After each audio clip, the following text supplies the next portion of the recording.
everybody. I'm Lila Ireland, and I'm here on behalf of Pointed Pride with Pride President Caden Williams and Pointed Pride Secretary Jeffrey Main, and our 2017 Annual Transgender Surgery Fund recipient, Caden Williams. Woo!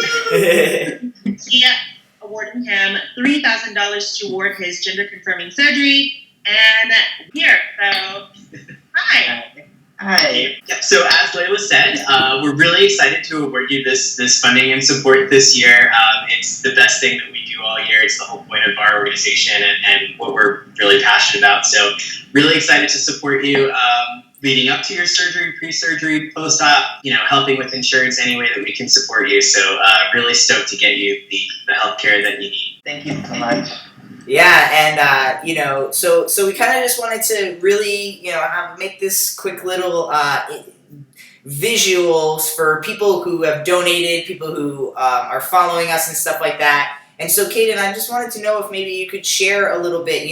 We got all these different recipients, and everyone had a really unique, amazing story, but your story did stick out to us. You got multiple votes through our board, which is about, anywhere from 7 to 9 people. And your story very much stuck out, especially for me personally. The video that you shared with us, I feel like really helped me get a much better sense of the person you are past just typing and reading words. So if there's, maybe you can point out some things to share with our audience about, some of the struggles you've gone through and maybe some of the reasons that, I think to us it was very clear as to why we picked you, but maybe you can just share some of the things that you shared in the video with us and kind of just inform our audience of some of the struggles you've gone through and, where you're at right now today. Yeah, absolutely.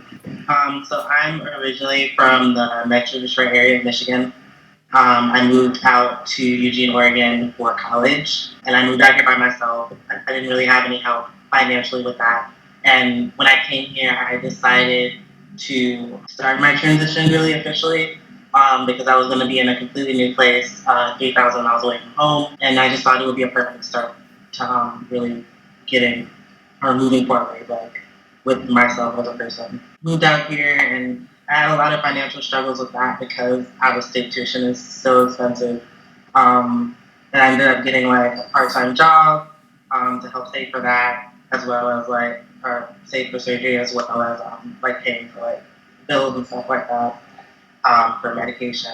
And I was just, for me at least, I was realizing more and more how much of a need surgery had become for me due to lots of back pain and my ribs, the more physical but as well as the emotional and mental aspect. Yeah, so before I got here, I was still sort of unsure of how to go about things with my transition because I didn't really know anyone else for a really long time beforehand that was transgender. And then when I finally started to meet people early high school, late middle school, I sort of started to realize who I was. It was really hard for me to figure out how I wanted to go about my transition because usually when I met other trans people, they were all white, and I was the only trans person that I really knew of. And it wasn't until later that I found other people that were African American and trans. But I thought it was really difficult going through that, and then coming here. Because the area that I was in was predominantly black, and then coming here where it's predominantly white was a bit of a struggle. There really wasn't someone else that could really understand the transitioning into a black male aspect, because being a black male is very different than being a white male, and so that was a really difficult thing for me. And then I didn't really have anyone to talk about it with, because before I graduated high school, my dad passed away. And so he would have really been the person that I would have looked to for those sort of things, not to talk the transitioning part, but the being a black male in society. And since he was gone, I really didn't know how to combat that. And so I was sort of just out here on my own, just trying to figure it out while I was trying to do school and everything else. Yeah, that's a lot to figure out by yourself. I mean, especially being away from, your any type of support, being 3,000 away from home, Thank you for sharing some of that with us in the audience. I'm sure they're all very, very curious about your life and stuff like that. So thank you for sharing some of those things. Okay, so I had the absolute pleasure of giving a call yesterday to inform you of the momentous and good time we celebrate now. And we had a very emotional moment for a little bit, but can you tell me what you were thinking when I called and how you were feeling? I was really in shock. I really like to stay positive and like put it out to the universe that I can make things happen and get things. But then it was also like, oh my goodness, what if I don't get it? So when you called, I was just like, wait, what? Like, is this real right now? And I was like just getting off of work too, so I was just like, wait. I was just like so like caught off guard, but like in a really positive way. Yeah. And then I started crying. Honestly, it was like the best thing. That's Well, awesome. I'm glad that I was able to share with you that moment. Definitely, and I wanted, I had wished that both Jeff and Aiden were able to be a part of that. But we get to share this now, so thank you for allowing me to be a part of that moment with you, and we look forward to spending more moments with you. Absolutely, thank you. So, Caden, I'm curious, what are your hopes for the future after surgery? I hope to, on a more personal level, get my my birth certificate changed and the gender marker changed on there.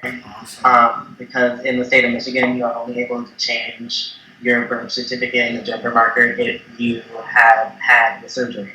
And so I'm really happy to get that taken care of. It's a bit of a safety level for me that's dealt with. And then I graduate next year. Oh God, I graduate next year. So Awesome. I will be able to go into the workforce with a little bit more confidence.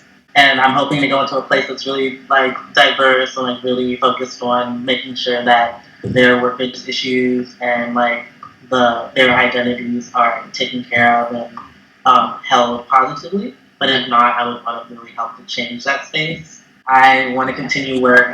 I'm with a couple of LGBTQ organizations on campus. I'm really hoping to continue work with them. There is a sort of like a mentorship program that we kind of have, and I would really love to give back more to some of the nearby high schools. Awesome. And then, and then I also want to go to creating change this year. Like really Nice.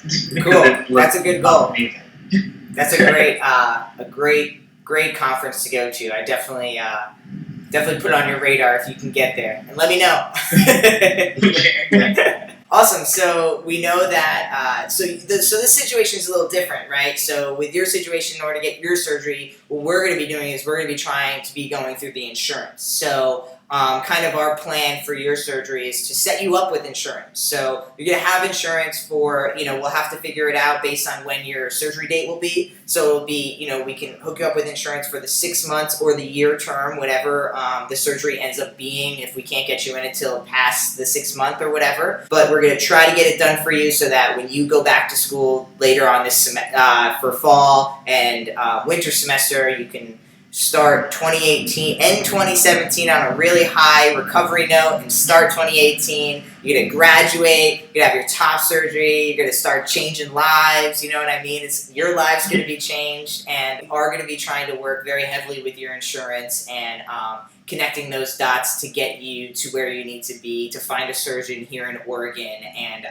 get that all linked up for you. So it is going to be we're going to continue on with our communication, and I know that Layla was just going to kind of touch on a little bit about talking back and forth with you throughout the year and stuff. Yes. So we're going to be doing updates throughout the year, and we want to make sure that we capture the moments leading up to your surgery, and if you have somebody that will be with you, we'd like to capture the moments during your surgery, and capture the moments after surgery. We just want to make sure that we update our members, the people that follow us on social media. We just want to make sure that they know they keep up with your story as well, and so they don't think we're just giving money and just letting people go. Like we have now become our family. So. Yes. And people are connected too. People who have donated, they want to see what their money and their effort or their volunteer hours, where they're going towards. And so absolutely, yeah, we want to make sure that we keep we are updated with you through your own videos, through your own blogs, and we're going to do some stuff as well, but we just want to work with you throughout the year. So I'm totally excited. I know Jeff and Aiden are totally excited about this. Yes. I'm probably more excited because I love the camera, so I love it. We got this. We got this.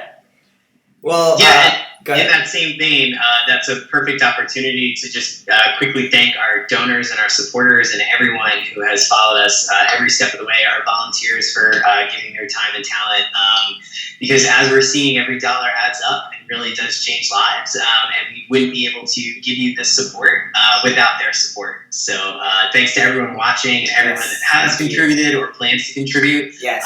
It's all incredible and it really adds up. Thank you. And I mean that from the bottom of my heart. Thank you.